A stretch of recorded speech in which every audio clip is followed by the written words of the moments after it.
Hello. ಹೊಸ ಹೊಸ ಕತೆ ನಾನು ನಿಮ್ಮ ಜೊತೆ ಕನ್ನಡತಿ ಮಾಡುವ ನಮಸ್ಕಾರಗಳು.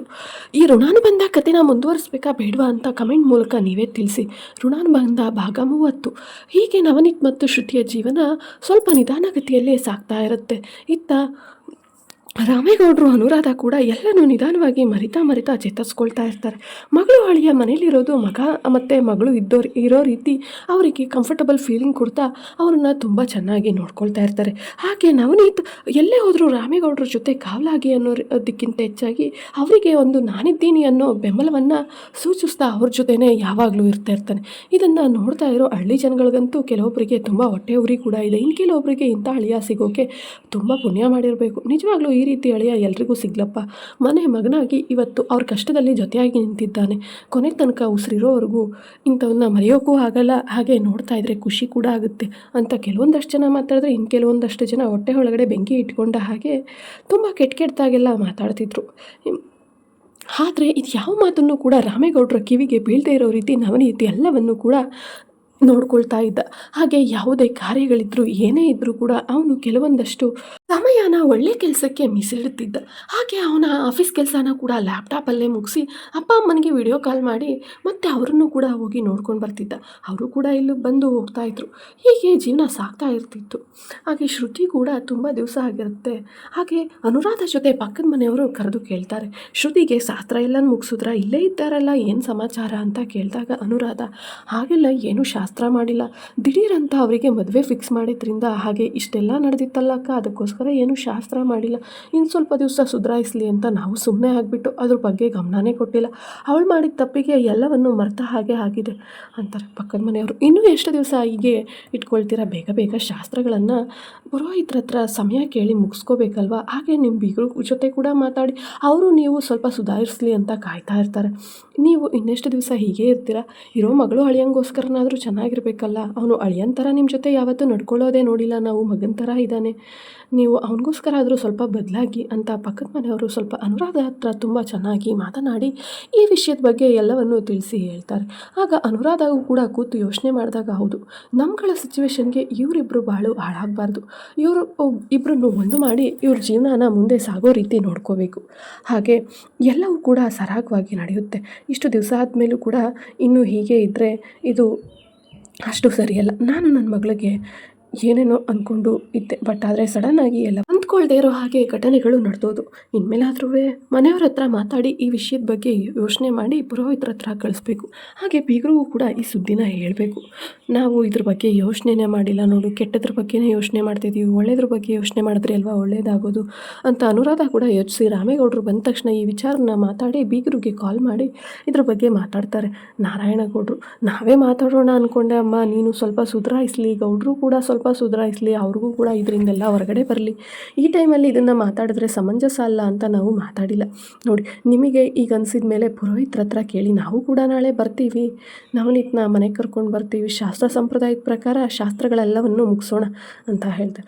ಸರಿ ಅಣ್ಣ, ಹಾಗೆ ಮಾಡಿ ಅಂತ ಹೇಳಿ ಇತ್ತ ಅನುರಾಧ ಕೂಡ ಕಾಲ್ ಕಟ್ ಮಾಡಿ ರಾಮೇಗೌಡರು ಪುರೋಹಿತರ ಹತ್ರ ಶಾಸ್ತ್ರದ ಬಗ್ಗೆ ಸಮಯ ಕೇಳಿಕೊಂಡು ಬರೋಕ್ಕೆ ಹೋಗ್ತಾರೆ. ಶ್ರುತಿ ಮತ್ತು ನವನೀತ್ ಜಾತಕನ ನೋಡಿದ ಶಾಸ್ತ್ರಿಗಳು, ಇದೇನು ಇಂಥ ಅದ್ಭುತವಾದ ಜಾತಕ, ಎರಡೂ ಒಂದಾಗಿದೆ, ಶಿವಪಾರ್ವತಿಯ ಜಾತಕವೇ ಇವರದ್ದು, ಇವರು ಒಂದಾಗಿದ್ದಾರೆಂದರೆ ಯಾವತ್ತೂ ದೂರ ಆಗೋಲ್ಲ, ದೇವರು ಮಾಡಿರೋ ಜಾತಕ ಇದು, ಇವರಂತಹ ಜಾತಕಗಳು ಕಂಕಣ ಬಲಗಳಲ್ಲಿ ಕೂಡಿ ಬರುವುದೇ ಅಪರೂಪ, ಅಂಥದ್ರಲ್ಲೂ ಇಷ್ಟೊಂದು ಅದ್ಭುತವಾಗಿ ಕೂಡಿ ಬಂದಿದೆ, ಇವರಿಗೆ ಸಮಯ ಇಂಥದ್ದೇ ದಿನ ನಿಗದಿಪಡಿಸಿ ಶುಕ್ರವಾರನೇ ಇವರಿಗೆ ಶಾಸ್ತ್ರವನ್ನು ಮಾಡಿದರೆ ಅದ್ಭುತವಾದ ಮನೆಗೆ ವಂಶೋದ್ಧಾರಕ ಬರ್ತಾನೆ ಅಂತ ಹೇಳ್ತಾರೆ. ಹೀಗೆ ಹೇಳಿದ ನಂತರ ಬೀಗರಿಗೆ ಕಾಲ್ ಮಾಡಿ ಶುಕ್ರವಾರ ಶಾಸ್ತ್ರ ಕೊಟ್ಟಿದ್ದಾರೆ, ನೀವು ನಾಳೆ ಬನ್ನಿ, ಹಾಗಾದರೆ ಶಾಸ್ತ್ರ ಪ್ರಕಾರ ಶುಕ್ರವಾರ ನೀವು ಎಷ್ಟು ಜನನ ಕರ್ಕೊಂಡು ಬರ್ತೀರಾ ಹೇಳಿ ಅಂತ ಹೇಳಿ ನಾರಾಯಣಗೌಡರಿಗೆ ಮತ್ತೆ ಫೋನ್ ಮಾಡಿ ರಾಮೇಗೌಡರು ಮಾತಾಡ್ತಾರೆ. ಇತ್ತ ನಾರಾಯಣಗೌಡರು, ಅವರೆಲ್ಲ ಏನಕ್ಕೆ ಬಿಡಿ, ತುಂಬ ದಿವಸ ಆಗಿದೆ, ನಾವೇ ಮಾಡ್ಕೊಳ್ಳೋಣ, ಮತ್ತೆ ಅವ್ರುಗಳನ್ನ ಕರೆಯೋದು ಮತ್ತೊಂದು ಮಾತಾಡೋದು ಏನಕ್ಕೆ ಬೇಕು ರಾಮೇಗೌಡ್ರೆ, ಈ ಜನಗಳನ್ನ ಕರೆದು ಕೆಲವೊಂದು ಟೈಮಲ್ಲಿ ಅನ್ನಿಸ್ಕೊಳ್ಳೋದಕ್ಕಿಂತ ಸುಮ್ಮನಿರೋದೇ ಮೇಲಲ್ವಾ, ನೀವು ಯೋಚನೆ ಮಾಡಿ ಯಾವುದನ್ನು ಹೇಳಿ ರಾಮೇಗೌಡರು, ನೀವು ಹೇಗೆ ಹೇಳ್ತೀರೋ ಹಾಗೆ. ನಮ್ಮ ಕಷ್ಟ ಕಾಲದಲ್ಲಿ ಜೊತೆಯಾಗಿ ನಿಂತಿದ್ದೀರಾ. ನಿಮ್ಮ ಮಾತನ್ನು ನಾವು ಯಾವತ್ತೂ ತಿರಸ್ಕರಿಸಲ್ಲ. ನೀವು ಏನೇ ಹೇಳಿದ್ರು ಕೇಳೋಣ ಅನ್ನೋ ಮನಸ್ಥಿತಿ ನನ್ನದು. ನಾರಾಯಣಗೌಡ್ರೆ, ನೀವು ಹೆಂಗೆ ಹೇಳ್ತೀರಾ ಹಾಗೆ ಮಾಡೋಣ, ಸರಿನಾ ಅಂತ ಹೇಳ್ತಾರೆ. ಅದೇ ಮರುದಿನ ಹೀಗೆ ಎಲ್ಲ ನಡೀತಾ ಇರಬೇಕಾದ್ರೆ ಶ್ರುತಿ ಮತ್ತು ನವನೀತ್ಗೆ ಇದ್ರ ಬಗ್ಗೆ ಗೊತ್ತೇ ಇರೋದಿಲ್ಲ. ಮರುದಿನ ನಾರಾಯಣಗೌಡರು ಮತ್ತು ಸುಲೋಚನಾ ಇಬ್ಬರು ಆಗಮನ ಆಗ್ತಾರೆ. ಹಾಗೆ ಸೊಸೆಗೋಸ್ಕರ ಹಣ್ಣು, ಹೂವು, ಸೀರೆ ಪ್ರತಿಯೊಂದನ್ನು ತೊಗೊಂಡು ಬಂದಿರ್ತಾರೆ. ಶ್ರುತಿ ಕೂಡ ಬನ್ನಿ ಅಮ್ಮ ಅಂತ ಹೇಳಿ ಒಳಗಡೆ ಕರೆದು ತುಂಬ ಸತ್ಕಾರ ಮಾಡಿ ಅವರಿಗೆ ಅಂದರೆ ಮನಸ್ಫೂರ್ತಿಯಾಗಿ ಅವರನ್ನು ತುಂಬ ಇಷ್ಟಪಡ್ತಾ ಇರ್ತಾಳೆ ಶ್ರುತಿ, ಅಮ್ಮ ಅಪ್ಪ ಅನ್ನೋ ರೀತಿ. ಯಾಕಂದರೆ ಅವ್ರು ಯಾವತ್ತೂ ಅತ್ತೆ ಮಾವನ ರೀತಿ ನಡ್ಕೊಳ್ಳೇ ಇಲ್ಲ ಶ್ರುತಿ ಲೈಫಲ್ಲಿ. ಶ್ರುತಿನ ಯಾವತ್ತೂ ಅಮ್ಮ ಮಗಳ ರೀತಿಯೇ ನೋಡಿರೋದ್ರಿಂದ ಶ್ರುತಿಗೂ ಕೂಡ ಅವರು ಅಪ್ಪ ಅಮ್ಮ ಅನ್ನೋ ರೀತಿ ಫೀಲಿಂಗ್ಸ್ ಬಂದಿರುತ್ತೆ. ನವನೀತ್ ಹೇಗೆ ಅನುರಾಧ ರಾಮೇಗೌಡರ ಜೊತೆ ಹೊಂದ್ಕೊಂಡು ಅಪ್ಪ ಅಮ್ಮನ ರೀತಿ ಹೇಗೆ ನಡ್ಕೊಳ್ತಾನೆ, ಶ್ರುತಿ ಕೂಡ ಹಾಗೆ ನಡ್ಕೊಳ್ತಾ ಇರ್ತಾಳೆ. ಇಲ್ಲಿ ಎರಡೂ ಕಡೆ ಸಂಬಂಧ ಚೆನ್ನಾಗಿರೋದ್ರಿಂದ ಈ ಎರಡೂ ಮನೆಗೂ ಕೂಡ ತುಂಬ ಖುಷಿಯಾಗಿರುತ್ತೆ. ಹಾಗೆ ಬಂದಾಗ ನಾರಾಯಣಗೌಡರು, ನವನೀತ್ ಇವತ್ತು ಊರಿಗೆ ನಡೆಯೋ, ನಾಳೆ ಬರುವಂತೆ ನೀನು. ಯಾಕಪ್ಪ ದಿಢೀರಂತ ಬಂದರೆ ಏನಾದರೂ ಸಮಸ್ಯೆನಾ ಕಂಪ್ನಿಯಲ್ಲಿ? ಹಾಗೆಲ್ಲ ಏನೂ ಸಮಸ್ಯೆ ಇಲ್ಲ ಕಣೋ, ಹಾಗೆ ಸುಮ್ಮನೆ ಕರ್ಕೊಂಡು ಹೋಗೋಣ ಅಂತ ಬಂದು. ನಿನಗೆ ವಿಷಯ ಗೊತ್ತಿಲ್ವಾ? ಏನಪ್ಪ ವಿಷಯ ಹೇಳಿಲ್ವಾ ಗೌಡ್ರೆ ನೀವು ಇವರಿಗೆ? ಇಲ್ಲ ನಾರಾಯಣಗೌಡ್ರೆ, ಏನು ಮಾಡ್ತೀರಾ, ಮಕ್ಕಳಲ್ವಾ, ಇವ್ರ ಮುಂದೆ ನಾನು ಹೇಗೆ ಹೇಳೋದು ಅಂತ ಹೇಳಲಿಲ್ಲ, ನೀವೇ ಹೇಳಿ. ನಾರಾಯಣಗೌಡರು ಸೈಡಿಗೆ ಕರ್ಕೊಂಡು ಹೋಗಿ, ನಾಳೆ ನಿನಗೆ ಶಾಸ್ತ್ರದ ಮುಹೂರ್ತ ಇದೆ ಕಣೋ, ಅದನ್ನು ಮಾಡೋಕ್ಕೆ ಸಲುವಾಗಿ ನೀನು ನಮ್ಮನೆಗೆ ಬರಬೇಕು. ನಮ್ಮನೆಯಿಂದ ನಾಳೆ ಹುಡುಗಿ ಮನೆಗೆ ಬಂದು ನಾಳಿನ ಶಾಸ್ತ್ರ ಸಂಪ್ರದಾಯನ ಮುಗಿಸಿ ಮತ್ತೆ ಶ್ರುತಿ ಮನೆಯಲ್ಲೇ ಉಳ್ಕೋಬೇಕು ನೀನು. ಆನಂತರ ನಮ್ಮನೆಗೆ ಬರಬೇಕು ಅಂತ ಹೇಳ್ತಾರೆ. ಏನಪ್ಪ ಅಂಥ ಶಾಸ್ತ್ರ? ಇವಾಗೆಲ್ಲ ನಾರ್ಮಲಾಗೆ ಹೋಗ್ತಾ ಇದೆಯಲ್ಲ, ಮತ್ತೇನಕ್ಕೆ ಶಾಸ್ತ್ರ ಸಂಪ್ರದಾಯ ಅಂತ. ನಾರಾಯಣಗೌಡರು, ದಡ್ಡ, ಇದು ಜೀವನದಲ್ಲಿ ಮುಖ್ಯವಾದ ಶಾಸ್ತ್ರ. ನಿನಗೆ ನಾಳೆ ಅರ್ಥ ಆಗುತ್ತೆ. ನಾನು ಇದನ್ನೆಲ್ಲ ಬಿಡಿಸಿ ನಿನಗೆ ಹೇಳೋ ಹಾಗಿಲ್ಲ, ಸರಿನಾ ಅಂತ ಹೇಳ್ತಾರೆ.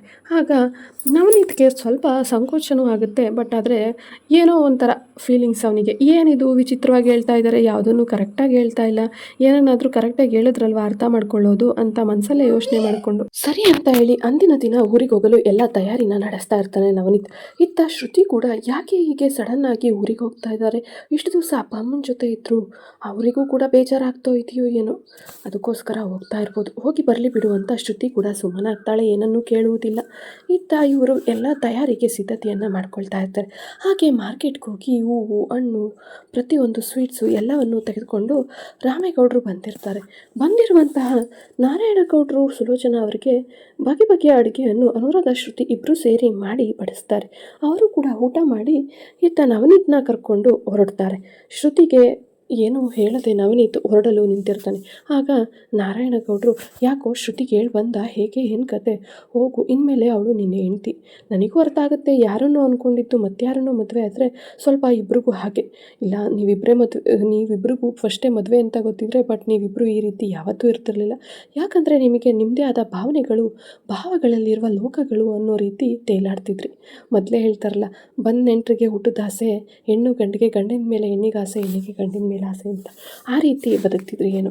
ಬಟ್ ಇವಾಗ ಬದಲಾಗಿರೋದ್ರಿಂದ ಇದನ್ನೆಲ್ಲ ಯೋಚನೆ ಮಾಡೋಕ್ಕೆ ಸ್ವಲ್ಪ ದಿನ ಬೇಕು. ಅದಕ್ಕೆ ನಾವು ಕೂಡ ಕೆಲವು ದಿನಗಳು ಹಾಗೆ ಸುಮ್ಮನೆ ಇದ್ದು, ದಿನಗಳು ಕಳೆದ ಮೇಲೆ ಕೂಡ ಹೀಗೆ ಇದ್ದರೆ ಸರಿ ಬರೋಲ್ಲ ಅನ್ನೋ ಉದ್ದೇಶಕ್ಕೆ ಈ ರೀತಿ ಶಾಸ್ತ್ರಗಳೆಲ್ಲವನ್ನು ಮಾಡ್ತಾ ಇದ್ದೀವಿ. ಶ್ರುತಿಗೆ ಬರೋಗು ಹೋಗಿ ಅಂತ ಹೇಳ್ತಾರೆ. ಶ್ರುತಿಗೂ ಕೂಡ ಹೋಗಿ ನವನೀತ್, ಬರ್ತೀನಿ ಶ್ರುತಿಯವರೇ ಓಹ್ ಅಂತ ಹೇಳಿದೆ. ಆಗ ಶ್ರುತಿ, ಹಾಗೆಲ್ಲ ಹೇಳಬೇಡಿ, ಹೋಗಿ ಬರ್ತೀನಿ ಅಂತ ಹೇಳಿ, ಯಾವತ್ತೂ ಎಲ್ಲಿಗೆ ಹೋಗಬೇಕಾದ್ರೂ ಅಷ್ಟೇ ಹೋಗಿ ಬರ್ತೀನಿ ಅಂತಲೇ ಹೇಳಬೇಕು. ಸರಿ, ಹೋಗಿ ಬರ್ತೀನಿ ಶ್ರುತಿಯವರೇ ಅಂತ ಹೇಳಿ ಬಾಯ್ ಮಾಡಿ ಕಾರ್ ಹತ್ತುತ್ತಾನೆ. ಕಾರ್ ಹತ್ತಿ ಮನೆಗೆ ಹೋಗಿ ಅವನ ರೂಮಿಗೆ ಹೋಗಿ ಶ್ರುತಿಯ ವಸ್ತುಗಳನ್ನೆಲ್ಲ ನೋಡಿದಾಗ ಅವನಿಗೆ ಮತ್ತೆ ಹಳೆ ನೆನಪುಗಳ ರೀತಿ ಶ್ರುತಿಯನ್ನೇ ಇಷ್ಟಪಟ್ಟಿತ್ತು. ದೇವರು ಶ್ರುತಿನೇ ಕೊಟ್ಟ, ಬಟ್ ಆದರೆ ಆ ಕೊಟ್ಟಿದ್ದನ್ನು ಅನುಭವಿಸೋಕ್ಕಾಗದೇ ಇರೋ ಹಾಗೆ ಈ ರೀತಿ ಸಂಕಟಗಳನ್ನ ಕೊಟ್ಟಿರೋದಕ್ಕೆ ನನಗೆ ಶ್ರುತಿ ಬಗ್ಗೆ ಅರಿವೇ ಇಲ್ಲದೆ ಇರೋ ಹಾಗಾಗೋಗಿದೆ. ನೋಡು, ಅವಳು ಇಷ್ಟು ದಿವಸ ಜೊತೆಗಿದ್ದರೂ ಕೂಡ ನಾನು ಕನಸೇ ಕಾಣಲೇ ಇಲ್ಲ. ಜೊತೆಗಿಲ್ಲದೆ ಇದ್ದ ಟೈಮಲ್ಲೇ ಅವಳ ಬಗ್ಗೆ ಎಷ್ಟೊಂದೆಲ್ಲ ಕನಸು ಆಸೆಗಳನ್ನ ಕಟ್ಟಿದ್ದೆ. ಬಟ್ ಈ ವಿಚಾರನ ಯಾರಿಗೂ ಹೇಳೋಕ್ಕೂ ಕೂಡ ಆಗಲ್ಲ. ಬಟ್ ದೇವರೇ ಕೊಟ್ಟಿರೋದಕ್ಕೆ ಇದನ್ನು ವರವಾಗಿ ಸ್ವೀಕರಿಸಬೇಕು ನಾನು ಅಂತ ಅಂದ್ಕೊಂಡು ನವನೀತ್ ಅವಳ ಬಗ್ಗೆನೇ ತುಂಬ ಯೋಚನೆ ಮಾಡ್ತಾ ಮತ್ತೆ ಅವಳಿಗೆ ಫೋನ್ ಕೂಡ ಕೊಡಿಸಿರಲ್ಲ. ರಾಮೇಗೌಡರು ಫೋನ್ ಮಾಡಿ ಶ್ರುತಿ ಕೈಗೆ ಫೋನ್ ಕೊಡೋಕ್ಕೆ ಹೇಳ್ತಾನೆ. ಹಾಗೆ ರಾಮೇಗೌಡರು ಅನುರಾಧಮ್ಮನ ಜೊತೆ ಕೂಡ ತುಂಬ ಚೆನ್ನಾಗಿ ಮಾತಾಡ್ತಾನೆ. ಊಟ ಆಯಿತಾ, ಹೇಗಿದ್ದೀರಾ, ಏನು ಮಾಡ್ತಾ ಇದ್ದೀರಾ, ಈ ರೀತಿ ಎಲ್ಲವನ್ನು ಮಾತು ಮುಗಿಸಿ ನಂತರ ಶ್ರುತಿ ಕೈಗೆ ಫೋನ್ ಕೊಡೋಕ್ಕೆ ಹೇಳಿ ಶ್ರುತಿಗೆ ಮಾತಾಡ್ತಾ ಶ್ರುತಿ ಜೊತೆ, ಏನು ಮಾಡ್ತಾ ಇದ್ದೀರಾ ಶ್ರುತಿಯವರೇ, ಹೇಗಿದ್ದೀರಾ, ಊಟ ಮಾಡಿದ್ರಾ ಅಂತ ತುಂಬ ಚೆನ್ನಾಗಿ ಶ್ರುತಿಯ ಬಗ್ಗೆ ವಿಚಾರಿಸ್ಕೊಳ್ತಾ ಶ್ರುತಿಗೂ ಕೂಡ ಇವರು ತುಂಬ ಒಳ್ಳೆಯವರು, ಅಪ್ಪ ಅಮ್ಮನ ಜೊತೆ ಕೂಡ ಇಷ್ಟೊಂದು ಚೆನ್ನಾಗಿ ನಡ್ಕೊಂಡ್ರು. ನನ್ನನ್ನು ಕೂಡ ಈಗ ವಿಚಾರಿಸ್ಕೊಳ್ತಾರೆ, ಪರವಾಗಿಲ್ವೇ, ಆದರೂ ನನ್ನ ಅಕ್ಕ ಇಂಥವ್ರನ್ನ ಬಿಟ್ಟು ಹೋದ್ಲಲ್ಲ ಅಂತ ಶ್ರುತಿಗೆ ಇನ್ನೂ ಕೂಡ ಅಕ್ಕನ ಬಗ್ಗೆ ತುಂಬ ಯೋಚನೆ ಮಾಡಿ ಕೊರಗ್ತಾ ಇರ್ತಾಳೆ. ಬಟ್ ಶಾಲಿನಿ ಈ ವಿಷಯ ಯಾರಿಗೂ ಗೊತ್ತೇ ಆಗಿರೋಲ್ಲ. ಏನಾಯಿತು, ಹೇಗಾಯಿತು, ಎಲ್ಲಿದ್ದಾಳೆ ಅನ್ನೋ ಇನ್ನೂ ಸುಳಿವು ಸಿಕ್ಕೇ ಇರಲ್ಲ. ಹೀಗೆ ಅಂದಿನ ರಾತ್ರಿ ಕಳೆದು ಮರುದಿನ ಬೆಳಗ್ಗೆ ಆಗುತ್ತದೆ. ಬೆಳಗ್ಗೆ ಆದ ತಕ್ಷಣ ಶ್ರುತಿಗೆ ಸ್ನಾನ ಮಾಡಿ ಪೂಜೆ ಮಾಡೋಕ್ಕೆ ಹೇಳ್ತಾಳೆ. ಅನುರಾಧ ಬೇಗ ಎದ್ದು ಅವತ್ತು ಮನೆ ಒರೆಸಿ ಶ್ರುತಿ ಹೇಳೋಕ್ಕೂ ಮುಂಚೆ ಎಲ್ಲ ಕೆಲಸನೂ ಮುಗಿಸಿ ಅವಳು ಸ್ನಾನ ಮಾಡಿ ಶ್ರುತಿ ಪೂಜೆ ಮಾಡಿಕೊಂಡು ಬರ್ತಾಳೆ. ಪೂಜೆ ಮಾಡ್ಕೊಂಡು ಬತ್ತಲೆ ಅನುರಾಧ ಶ್ರುತಿ ಇಬ್ಬರು ಸೇರಿ ಅಡುಗೆ ತಯಾರಿಯನ್ನು ನಡೆಸ್ತಾ ಇರ್ತಾರೆ. ಸ್ವೀಟು, ಒಬ್ಬಟ್ಟು, ಪಾಯಸ ಅಂತ ಎಲ್ಲವನ್ನು ರೆಡಿ ಮಾಡ್ಕೊಳ್ತಾ ಇರ್ತಾರೆ. ಇತ್ತ ರಾಮೇಗೌಡರು ಕೂಡ ಇವತ್ತಿನ ರಾತ್ರಿಗೆ ಮುಹೂರ್ತನ ಫಿಕ್ಸ್ ಮಾಡಿಕೊಂಡು ಬಂದಿರೋದ್ರಿಂದ ಅವರು ಕೂಡ ಕೆಲವೊಂದಷ್ಟು ತಯಾರಿಯಲ್ಲಿ ತೊಡಕೊಂಡಿರ್ತಾರೆ. ಹೀಗೆ ಎಲ್ಲವನ್ನು ಅರೇಂಜ್ ಮಾಡ್ತಾ ಶ್ರುತಿ ಮತ್ತು ನವನೀತ್ ಜೀವನದ ಹೊಸ ಸಂಸಾರಕ್ಕೆ ಅಡಿಪಾಯ ಹಾಕಲು ಎಲ್ಲರೂ ಸಜ್ಜಾಗಿರ್ತಾರೆ. ಆದರೆ ಇದರ ಬಗ್ಗೆ ಶ್ರುತಿ ಮತ್ತು ನವನೀತ್ಗೆ ಗೊತ್ತಿರೋದಿಲ್ಲ. ಹೀಗೆ ಎಲ್ಲವನ್ನು ಸಜ್ಜು ಮಾಡ್ತಾ ಇದ್ದರೆ ಅತ್ತ ನವನೀತ್ ಕಡೆಯಿಂದ ಮನೆಯವರು ನವನೀತ್ಗೆ ಹೊಸ ಬಟ್ಟೆಯನ್ನು ಖರೀದಿಸಿ ಅವನಿಗೆ ಪಂಚೆ ಮತ್ತು ಶರ್ಟು, ಶಲ್ಯ ಎಲ್ಲವನ್ನು ಹಾಕಿಸಿ ರೆಡಿ ಮಾಡಿಕೊಂಡು ಆ ಕಡೆಯಿಂದ ಹೊರಟು ಶ್ರುತಿಗೆ ಕೆಲವೊಂದಷ್ಟು ಐಟಮ್ಸು ಮತ್ತು ನವನೀತ್ಗೆ ಬೇಕಾಗಿರೋ ಕೆಲವೊಂದಷ್ಟು ಹೊಸ ಬಟ್ಟೆಗಳನ್ನು ಎಲ್ಲವನ್ನು ಖರೀದಿಸಿಕೊಂಡು ಹಣ್ಣು, ಹೂವು, ಪ್ರತಿಯೊಂದು ಸ್ವೀಟ್ಸನ್ನು ತೆಗೆದುಕೊಂಡು ಅವರು ಕೂಡ ಹೊರಟು ಹಳ್ಳಿಗೆ ಬರ್ತಾರೆ. ಇತ್ತ ಶ್ರುತಿ ಮನೆ ಕಡೆ ಕೂಡ ಅಕ್ಕಪಕ್ಕದವ್ರನ್ನ ಕರೆದು ಅನುರಾಧ ಕೆಲವೊಂದಷ್ಟು ತಯಾರಿಗಳನ್ನ ಮಾಡಿಸ್ತಾ ಇರ್ತಾಳೆ. ಬಂದವರಿಗೆ ಊಟ ಉಪಚಾರಕ್ಕೋಸ್ಕರ ಕೆಲವೊಂದಷ್ಟು ಐಟಮ್ಸ್ಗಳನ್ನು ಮಾಡಿ ಎಲ್ಲರನ್ನು ಕರೆದು ಅಕ್ಕಪಕ್ಕದವ್ರನ್ನ ಎಲ್ಲದ್ರ ಬಗ್ಗೆ ತಯಾರಿಗಳನ್ನು ಶುರು ಮಾಡಿ ಅಡುಗೆಗಳನ್ನು ಬಗೆ ಬಗೆಯಲ್ಲಿ ತಯಾರಿಸಲು ಶುರು ಮಾಡಿರ್ತಾರೆ. ಶ್ರುತಿ ಕೂಡ ಅವ್ರ ಜೊತೆ ಕೈ ಜೋಡಿಸಿ ಎಲ್ಲ ಕೆಲಸನೂ ಮಾಡ್ತಾ ಇರ್ತಾಳೆ. ಅವಳಿಗೂ ಕೂಡ ನನಗೆ ಇವತ್ತಿನ ದಿನ ಶುರುವಾಗುತ್ತೆ ಅನ್ನೋ ಅರಿವೇ ಇರಲ್ಲ, ಹಾಗೆ ಸಂಸಾರದ ದಿನ ಶುರುವಾಗುತ್ತೆ ಅನ್ನೋ ಅರಿವಿರಲ್ಲ. ನಾರ್ಮಲ್ ದಿನ ಎಲ್ರಿಗೂ ಗೊತ್ತಿರುತ್ತೆ. ಹೀಗೆ ತಯಾರಿ ಎಲ್ಲನೂ ಮಾಡ್ತಾ ಇರಬೇಕಾದ್ರೆ ಸಡನ್ನಾಗಿ ಶಾಲಿನಿಯ ಒಂದು ಫೋನ್ ಕಾಲ್ ಮನೆಗೆ ಬರುತ್ತದೆ ರಾಮೇಗೌಡರಿಗೆ. ಆದರೆ ರಾಮೇಗೌಡರು ಫೋನ್ನ ಮನೇಲೇ ಇಟ್ಟು ಹೊರಗಡೆ ಹೋಗಿರ್ತಾರೆ. ಆ ಫೋನ್ನ ಅನುರಾಧ ಪಿಕ್ ಮಾಡಿ ಹಲೋ ಅಂತಾಳೆ.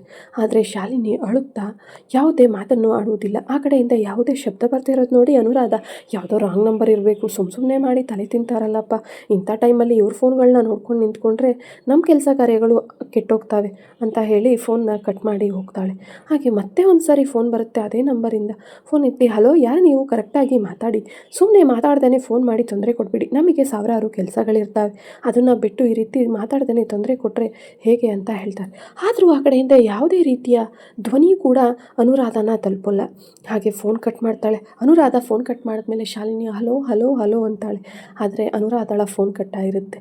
ಶಾಲಿನಿಗೆ ಮತ್ತೇನು ಮಾಡಬೇಕು ಅಂತ ಗೊತ್ತಿಲ್ಲದೆ ಅವಳ ಕಣ್ಣಲ್ಲಿ ನೀರು ಮಾತ್ರ ಹರಿಯುತ್ತೆ. ಏನಾಗಿದೆ ಸಿಚುವೇಶನ್ನು, ಏನಾಗ್ತಿದೆ ಅನ್ನೋದು ಕೂಡ ಅವಳಿಗೂ ಕೂಡ ಅಷ್ಟು ಅರಿವಿಗೆ ಇರುವುದಿಲ್ಲ ಅಂತ ಅನ್ನೋ ರೀತಿ ನಡ್ಕೊಳ್ತಾ ಇರ್ತಾಳೆ.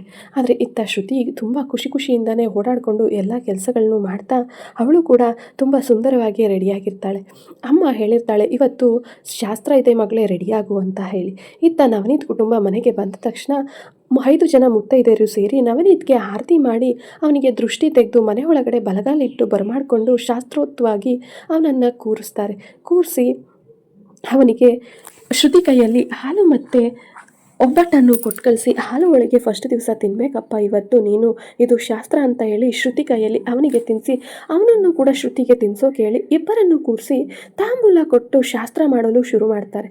ಇಬ್ಬರಿಗೂ ಅಕ್ಷತೆ ಹಾಕಿ ಕೆನ್ನೆಗೆ ಶ್ರುತಿಗೆ ಅರಿಶಿನ ಇಟ್ಟು ಕುಂಕುಮ ಇಟ್ಟು ಹಣೆಗೆ ಸಿಂಧೂರವನ್ನು ತಿಲಕ್ ಅಂದರೆ ಈ ಬೈತಳೆ ಬಟ್ಟಿರೋ ಹತ್ರ ಕುಂಕುಮ ಇಟ್ಟು ಅವಳ ತಲೆಗೆ ಹೂ ಮುಡಿಸಿ ಅವಳಿಗೆ ಶಾಸ್ತ್ರ ಮಾಡಿ, ನವನೀತ್ಗೂ ಕೂಡ ಕೆನ್ನೆಗೆ ಅರಿಶಿನ ಹಚ್ಚಲ್ಲ ಹಣೆಗೆ ಕುಂಕುಮ ಇಟ್ಟು ಶಾಸ್ತ್ರ ಮಾಡಿ ಅಲ್ಲೇ ಇದ್ದಂಥ ಕಳಸಕ್ಕೂ ಶಾಸ್ತ್ರ ಮಾಡಿ ಎಲ್ಲ ಸುಸೂತ್ರವಾಗಿ ನಡೆಯಲಿ ಅಂತ ಎಲ್ಲರೂ ಬೇಡ್ಕೊಂಡು ಹಾಗೆ ಒಬ್ಬೊಬ್ಬರಾಗಿ ವೀಳ್ಯದೆಲೆ ತೆಂಗಿನಕಾಯಿನ ಶ್ರುತಿ ಕೈಯಿಂದ ಮತ್ತು ನವನೀತ್ ಇಬ್ಬರು ಒಟ್ಟಿಗೆ ಕೈ ಜೋಡಿಸಿ ಬಂದಿರುವಂಥ 5 ಜನ ಮುತ್ತೈದೆಯರಿಗೆ ಕೊಡ್ತಾರೆ.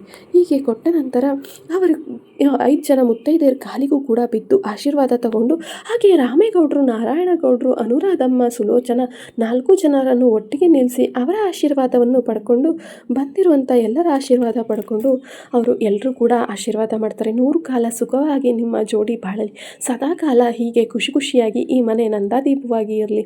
ಹಾಗೆ ಶ್ರುತಿಗೆ ದೇವ್ರ ಮನೆ ಹತ್ರ ಪೂಜೆ ಮಾಡಿ ನವನೀತ್ ಕೂಡ ಇಬ್ಬರು ಒಟ್ಟಿಗೆ ಕೈ ಜೋಡಿಸಿ ಪೂಜೆ ಮಾಡ್ತಾ ಈ ಜೀವನ ಸುಗಮವಾಗಿ ಸಾಗಲಿ ಅಂತ ಪೂಜೆ ಮಾಡಿ ಅಂತ ನಾರಾಯಣಗೌಡರು ಹೇಳ್ತಾರೆ. ನಾರಾಯಣಗೌಡರು ಹೇಳಿದ ಹಾಗೆ ಇಬ್ಬರು ಒಟ್ಟಿಗೆ ಪೂಜೆ ಮಾಡಿ ಸುಖಮಯವಾಗಿ ಈ ಜೀವನ ಸಾಗಲಿ ಅಂತ ಅವರು ಮುಂದಿನ ದಿನಗಳಿಗಾಗಿ ಹಿಂದೆ ಕೋರಿಕೆಯನ್ನು ಇಡ್ತಾ ಇರ್ತಾರೆ. ನವನೀತ್ಗೆ ಸ್ವಲ್ಪ ಇವಾಗ ಶ್ರುತಿಯ ಹಳೆಯ ನೆನಪುಗಳೆಲ್ಲ ಕಾಡಿರೋದ್ರಿಂದ ಶ್ರುತಿನ ನೋಡ್ತಾ ಇದ್ದರೆ ಅವನ ಮನಸ್ಸು ಅವಳಲ್ಲಿ ಸೋಲುತ್ತಾ ಹೋಗುತ್ತಾ ಇರುತ್ತದೆ. ಅವಳಿಗೆ ಅವನಲ್ಲಿ ಏನೋ ಆತುರವಾದ ಕಾತುರ ಅನ್ನೋ ರೀತಿ ಅವಳನ್ನು ನೋಡ್ತಾ ಅವಳಿಗೆ ಇಷ್ಟೊಂದು ಹತ್ರ ಆಗೋದ್ನಲ್ಲ ನಾನು ದೇವರೇ ತುಂಬ ಥ್ಯಾಂಕ್ಸ್ ಅಂತ ಕೂಡ ಕೇಳ್ಕೊತಾನೆ.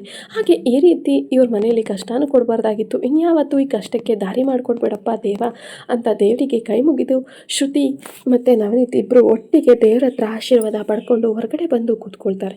ಈಗ ಎಲ್ರಿಗೂ ಬಗೆ ಬಗೆ ಅಡುಗೆ ಮಾಡಿರೋದ್ರಿಂದ ಶ್ರುತಿ ಮತ್ತು ನವನೀತ್ನ ಎಲ್ಲರ ಜೊತೆನೂ ಕೂರಿಸಿ ಊಟಕ್ಕೆ ಕೂರಿಸ್ತಾರೆ. ಆದರೆ ಶ್ರುತಿ ಮತ್ತು ನವನೀತ್ಗೆ ಇಬ್ಬರಿಗೂ ಒಂದೇ ಎಲೆಯನ್ನು ಕೊಟ್ಟು ನೀವಿಬ್ಬರು ಒಂದೇ ಎಲೆಯಲ್ಲಿ ಒಬ್ರಿಗೊಬ್ರು ತಿನ್ನಿಸ್ಕೊಂಡು ಈ ಜೀವನದ ಸುಖ ಸಂಸಾರಕ್ಕೆ ಕಾಲಿಡಬೇಕು ಅಂತ ಹೇಳ್ತಾರೆ. ನವನೀತ್ಗೆ ಆಗ ಸ್ವಲ್ಪ ಅವನಿಗೆ ಗೊತ್ತಾಗುತ್ತೆ, ಓ ಹೌದಾ ಇವತ್ತು ನಮ್ಮ ಶಾಸ್ತ್ರವಿದೆ, ಅದಕ್ಕೋಸ್ಕರ ಇವರು ಫಸ್ಟ್ ನೈಟ್ ಇದೆ ಹೀಗೆಲ್ಲ ಹೇಳ್ತಾ ಇದ್ದಾರೆ. ಅಪ್ಪ ಇದನ್ನು ನನ್ನ ಹತ್ರ ಹೇಳ್ಕೊಳ್ಳೋಕ್ಕೆ ಸಂಕೋಚ ಪಟ್ಕೊಂಡಿದ್ದಾರೆ ಅಷ್ಟೇ. ಎಲ್ಲ ಆಗೋದಿಲ್ಲ ಒಳ್ಳೆಯದಕ್ಕೆ, ಇಂಥ ಹುಡುಗಿನ ಪಡೆಯೋ ಪುಣ್ಯ ಮಾಡಿದ್ದೀನಿ. ಇಷ್ಟು ದಿವಸ ಈ ಕಷ್ಟದಲ್ಲಿ ನಾನು ಇವಳ ಬಗ್ಗೆ ಮರ್ತೇ ಬಿಟ್ಟಿದ್ದೆ, ಇನ್ನು ಮುಂದೆ ಆದರೂ ಇವಳ ಜೊತೆ ಸುಖವಾಗಿ ಸಂಸಾರನ ಸಾಗಿಸ್ಬೇಕು ಅಂತ ನವನೀತ್ ಮನಸ್ಸಲ್ಲೇ ಅಂದ್ಕೊಂಡು ಶ್ರುತಿಗೆ ಪ್ರೀತಿಯಿಂದ ಅವನ ಕೈ ತುತ್ತನ್ನು ತಿನ್ನಿಸ್ತಾನೆ. ಆಗ ಶ್ರುತಿ ಕಣ್ಣಂಚಲ್ಲಿ ನೀರು ಬರುತ್ತೆ. ಯಾಕೆ ಅಂತಂದರೆ ಯಾರೋ ಒಬ್ಬ ಹೊರಗಿನವರು ಬಂದು ಇಷ್ಟು ಹತ್ತಿರವಾಗಿ ಅಪ್ಪ ಅಮ್ಮನ ಚೆನ್ನಾಗಿ ನೋಡ್ಕೋತಾರೆ ಅಂತಂದರೆ ಶ್ರುತಿಗೂ ಕೂಡ ಮುಂದೊಂದು ದಿವಸ ನನ್ನ ಅಪ್ಪ ಅಮ್ಮನ ಹೇಗೆ ನೋಡ್ಕೋತಾರೋ, ನಾನು ಮದುವೆ ಆಗೋ ಹುಡುಗ ಹೀಗೆ ಇರ್ತಾನೋ ಇರಲ್ವೋ ಅನ್ನೋ ಯೋಚನೆ ಕಾಡಿರುತ್ತೆ. ಬಟ್ ನವನೀತ್ ಅದನ್ನೆಲ್ಲನೂ ಅವಳಿಂದ ದೂರ ಮಾಡಿ ನವನೀತ್ ತುಂಬ ಹತ್ತಿರವಾಗಿ ಮಗನಾಗಿ ಅವ್ರನ್ನೆಲ್ಲನೂ ಸಾಗಿ ಸಲುವುದನ್ನು ನೋಡಿದಂತಹ ಶ್ರುತಿಗೆ ತುಂಬ ಖುಷಿಯಾಗಿ ನವನೀತನ್ನು ಗಂಡ ಅಂತ ಮನಸ್ಸಲ್ಲಿ ಅವಳು ಕೂಡ ಒಪ್ಕೊಂಡು ಅವನು ಕೈ ತುತ್ತನ್ನು ತಿಂತ ಅವನಿಗೂ ಕೂಡ ತಿನ್ನಿಸಿ ಶಾಸ್ತ್ರಗಳನ್ನು ಕಂಪ್ಲೀಟ್ ಮಾಡ್ತಾ ಇರ್ತಾರೆ. ಹೀಗೆ ಬಂದವರಿಗೆಲ್ರಿಗೂ ಊಟ ಕೊಟ್ಟು ಅವರು ಕೂಡ ಊಟ ಮಾಡಿದ ಮೇಲೆ ಶ್ರುತಿ ಮತ್ತು ನವನೀತ್ ಕೈಯಲ್ಲೇ ಎಲೆನ ಎತ್ತಿಸ್ತಾರೆ. ಯಾಕಂದರೆ ಮದುವೆಯಾದ ಮದುಮಕ್ಕಳು ಬಾಳೆ ಎಲೆನ ಎತ್ತಿದ್ರೆ ಪುಣ್ಯ ಬರುತ್ತೆ, ಹಾಗೆ ಜೊತೆಗೆ ಒಳ್ಳೆಯದಾಗುತ್ತೆ ಅನ್ನೋ ಉದ್ದೇಶಕ್ಕೆ ಅವರೇ ಎಲ್ಲ ಎಲೆನೂ ಎತ್ತಿ ಸ್ವಚ್ಛ ಮಾಡಿ ನಂತರ ಅವರಿಗೆ ಕೆಲವೊಂದಷ್ಟು ಶಾಸ್ತ್ರ ಮಾಡಿ ಶ್ರುತಿ ಕೈಗೆ ನವನೀತ್ ಕೈಯಾರೆ ಬಳೆ ತೊಡಿಸಿ ಅವಳಿಗೆ ಕುಂಕುಮ ಹೂ ಮುಡಿಸಿ ಹಾಗೆ ನವನೀತ್ ಮನೆ ಕಡೆಯಿಂದ ತಂದಿದ್ದಂಥ ಹಣ್ಣು ಸ್ವೀಟ್ಸ್ ಮತ್ತು ಸೀರೆನ ನವನೀತ್ ಕೈಯಿಂದಾನೇ ಕೊಡಿಸ್ತಾರೆ. ಇದನ್ನು ಸುಲೋಚನ ಹೇಳ್ತಾಳೆ, ಮಗಳೇ ಇದನ್ನು ನೀನು ಸಂಜೆ ಉಟ್ಕೋಬೇಕು, ಇದೇ ಸೀರೆನ, ಶಾಸ್ತ್ರಗಳಿದ್ದಾವೆ ನಿಮಗೆ, ಮತ್ತೊಂದಷ್ಟು ಶಾಸ್ತ್ರಗಳನ್ನು ನಾವು ಮಾಡಬೇಕು, ಅದಕ್ಕೋಸ್ಕರ ಈ ಸೀರೆನೇ ಉಟ್ಕೊ ನೀನು ಆಯಿತಾ ಅಂತ ಹೇಳ್ತಾರೆ. ಶ್ರುತಿ ಸರಿ ಅಮ್ಮ ನೀವು ಹೇಗೆ ಹೇಳ್ತೀರೋ ಹಾಗೆ ನಡ್ಕೊಳ್ತೀನಿ ಅಂತ ಹೇಳಿ ಬಂದಿರುವ ಮುತ್ತೈದೆಯರು ನಾವು ಹೋಗಿ ಬರ್ತೀವಿ, ಸಂಜೆ ಮತ್ತೆ ಬರ್ತೀವಿ, ಇವಾಗ ಕೆಲಸ ಇದೆ ಅಂತ ಹೇಳಿ ಅನುರಾಧಗೆ ಹೇಳಿ ಹೊರಡ್ತಾರೆ. ಅನುರಾಧ ಸಂಜೆ 7 ಗಂಟೆಗೆ ಬೇಗ ಬಂದುಬಿಡಿ, ಕೆಲವೊಂದಷ್ಟು ಡೆಕೋರೇಷನ್ಸು ಎಲ್ಲ ನೀವೇ ಮಾಡಬೇಕು, ನಾವು ಅಳಿಯ ಮಗಳದು ಮಾಡೋದು ಅಷ್ಟು ಸಮಂಜಸ ಅಲ್ಲ, ನಮಗೆ ಒಂಥರ ಮುಜುಗರ ಆಗುತ್ತೆ ಅಂತ ಹೇಳಿದಾಗ ಅಲ್ಲೇ ಇದ್ದಂಥ ಒಬ್ಬ ಮಹಿಳೆ, ನನ್ನ ಮಗ ಸೊಸೆ ಇದ್ದಾರೆ ತುಂಬ ಚೆನ್ನಾಗಿ ಮಾಡ್ತಾರೆ, ಇದರಲ್ಲೆಲ್ಲ ಅವರಿಗೆ ತುಂಬ ಗೊತ್ತಿರುತ್ತೆ, ಹಾಗೆ ಈಗಿನ ಟ್ರೆಂಡಿಗೆ ತಕ್ಕ ಹಾಗೆ ಮಾಡ್ತಾರೆ, ಅವ್ರಿಗೆ ಏನೇನು ಬೇಕು ಅಂತ ಕೇಳಿ ನೀವು ತರಿಸ್ಕೊಡಿ ಅನುರಾಧ ಅವರೇ. ಹೌದಾ ಸರಿ ಆಯಿತು ಕಳಿಸಿ, ರಾಮೇಗೌಡರು ಮತ್ತು ಈಗಲೇ ಹೋಗಿ ತಂದುಕೊಡ್ತಾರೆ ಅಂತ ಹೇಳ್ತಾರೆ. ಇತ್ತ ಅವರು ಕೂಡ ಬಂದು ಎಲ್ಲವನ್ನು ರೆಡಿ ಮಾಡಲು ಸಿದ್ಧತೆ ಮಾಡಿಕೊಳ್ಳಲು ರಾಮೇಗೌಡರಿಗೆ ಲಿಸ್ಟನ್ನು ಕೊಡ್ತಾರೆ. ಆಗ ರಾಮೇಗೌಡರು ಸಿಟಿಗೆ ಹೋಗೋಕ್ಕೆ ತಯಾರಾಗ್ತಾ ಇರ್ತಾರೆ. ಅದನ್ನು ನೋಡಿದ ನಾರಾಯಣಗೌಡರು, ಬನ್ನಿ ಗೌಡ್ರೆ ಕಾರಲ್ಲೇ ಹೋಗೋಣ, ಇಬ್ಬರು ಹೋಗಿ ತರೋಣ, ನಮ್ಮದೇ ಮಕ್ಕಳಲ್ವ, ನಮ್ಮದೇ ಜೀವನ, ಈಗ ನಮ್ಮ ಜೀವನ ಅನ್ನೋದಕ್ಕಿಂತ ಅವ್ರ ಜೀವನನೇ ಈಗ ನಮ್ಮ ಜೀವ ಆಗಿರುತ್ತೆ ಅಂತ ಹೇಳಿ ಇಬ್ಬರು ಒಟ್ಟಿಗೆ ಹೋಗಿ ಸಿಟಿಗೆ ಹಣ್ಣು ಹೂಗಳನ್ನು ಮತ್ತೊಂದಷ್ಟು ತರ್ತಾರೆ. ಮೊದಲು ತಂದಿದ್ದಷ್ಟು ಇಟ್ಕಲ್ಲ ಅಂತ ಕ್ಯಾಂಡಲ್ಸು ಎಲ್ಲವನ್ನು ಕೂಡ ತುಂಬ ಚೆನ್ನಾಗಿ ಖರೀದಿಸ್ಕೊಂಡು ಬರ್ತಾರೆ. ಅದು ಫ್ರೆಶ್ ಆಗಿರೋದನ್ನೇ ತೆಗೆದುಕೊಂಡು ಬರ್ತಾರೆ. ತಗೊಂಡು ಬಂದಮೇಲೆ ಅವರು ಅಲಂಕಾರ ಮಾಡಲು ರೂಮ್ನ ರೆಡಿ ಮಾಡ್ತಾ ಇರ್ತಾರೆ. ಆ ರೂಮಲ್ಲಿ ಸುತ್ತ ಹೂಗಳನ್ನು ಅಂಟಿಸಿ ಹಾಗೆ ಹಾರ್ಟ್ ಶೇಪಲ್ಲಿ ಕೆಲವೊಂದಷ್ಟು ಡೆಕೋರೇಷನ್ಸ್ ಮಾಡಿ ಕೆಲವೊಂದಷ್ಟು ಸಣ್ಣ ಪುಟ್ಟ ಲೈಟಿಂಗ್ಸ್ನ ಹಾಕಿ ಕ್ಯಾಂಡಲ್ಗಳನ್ನ ಸುತ್ತ ಇಟ್ಟು ಹಾಗೆ ಯಾವ ರೀತಿ ಇರುತ್ತೆ ಅಂತಂದರೆ ಅದನ್ನು ನೋಡಿದ ತಕ್ಷಣ ಕಳೆದೋಗೋ ರೀತಿ ಎಲ್ಲವನ್ನು ಅರೇಂಜ್ ಮಾಡಿಸ್ತಾ ಹೋಗ್ತಾರೆ. ಬಟ್ ಯಾವುದು ಅತಿರೇಕವಾಗಿರೋಲ್ಲ, ಎಲ್ಲವೂ ಕೂಡ ನಾರ್ಮಲ್ ಆಗೇ ಇರುತ್ತೆ. ಹೀಗೆ ಅರೇಂಜ್ ಮಾಡಿದ ನಂತರ ಸಂಜೆ ಆಗ್ತಾ ಹೋದರೂ ಕೂಡ ಇನ್ನೂ ಅರೇಂಜ್ಮೆಂಟ್ಸ್ ನಡೀತಾನೆ ಇರುತ್ತೆ. ಹೀಗೆ ನಡೆಸಿ ಒಂದು ಅರ್ಧ ಗಂಟೆ ಆದಮೇಲೆ ಎಲ್ಲವನ್ನು ಮುಗಿಸಿ ಮತ್ತೆ 5 ಜನ ಮುತ್ತೈದೆಯರು ಬಂದು ಹಾಸಿಗೆಗೆ ಶ್ರುತಿ ಕೈಯಲ್ಲಿ ಮತ್ತು ನವನೀತ್ ಕೈಯಲ್ಲಿ ಜೋಡಿಯಾಗಿ ಪೂಜೆ ಮಾಡಿಸಿ ಅದಕ್ಕೆ ಅರಿಶಿನ ಕುಂಕುಮವನ್ನಿಟ್ಟು ಕಾಯಿ ಹೊಡೆದು ಬಾಳೆಹಣ್ಣನ್ನು ಮುರಿದು ತಾಂಬೂಲವನ್ನಿಟ್ಟು ಬಂದಂಥ ಮುತ್ತೈದರಿಗೂ ಕೂಡ ತಾಂಬೂಲನ ಕೊಟ್ಟು ಇಬ್ಬರಿಗೂ ಪೂಜೆ ಮಾಡಿಸಿ ನೀವು ಹೋಗಿ ಬೇಗ ರೆಡಿಯಾಗಿ ಬನ್ನಿ ಅಂತ ಹೇಳಿ ಕಳಿಸ್ತಾರೆ.